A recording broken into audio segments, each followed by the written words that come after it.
आइए रुख करते हैं अब खबरों की ओर। उसके अथक क्या प्रयास रहेंगे आपके? ठीक है, अंग्रेजी नववर्ष की आप सभी को और आपके माध्यम से आप सब के दर्शकों को हृदयपूर्वक बधाई देता हूं। ये अंग्रेजी नववर्ष 2025 का आगमन हम सब के जीवन में खुशियों का कारक बने और हम सब का राष्ट्र को विकसित राष्ट्र बनाने का संकल्प जो है और दृढ़ हो, ऐसी मैं सबको शुभकामनाएं आपके माध्यम से प्रेषित करना चाहता हूं।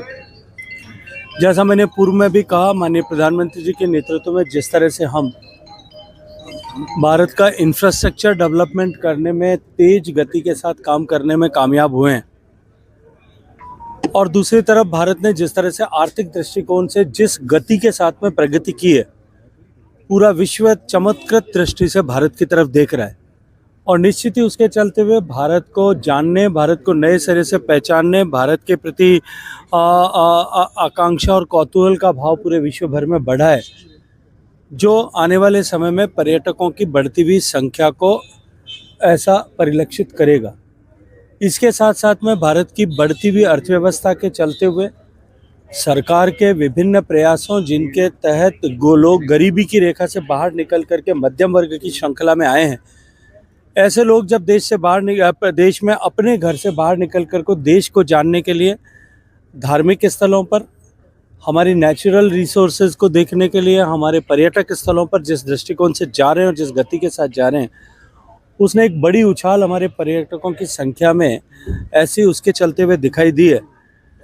मैं पूरे जिम्मेदारी के भाव से ये बात कह सकता हूँ कि आने वाले समय में ये गति और बढ़ेगी और इसी के चलते हुए भारत सरकार ने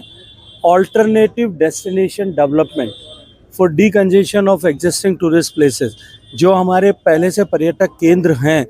उनको वहाँ पर्यटकों का दबाव करने के लिए, कम करने के लिए हम और नए पर्यटक स्थल विकसित करें, इस दृष्टिकोण से हम काम कर रहे हैं। अभी हाल ही में हमने 3,300 करोड़ रुपए की परियोजनाएं स्वीकृत की है। हम राज्यों के साथ मिलकर के इस दिशा में और भी अधिक पर्यटकों के लिए सुविधाएं बढ़ें।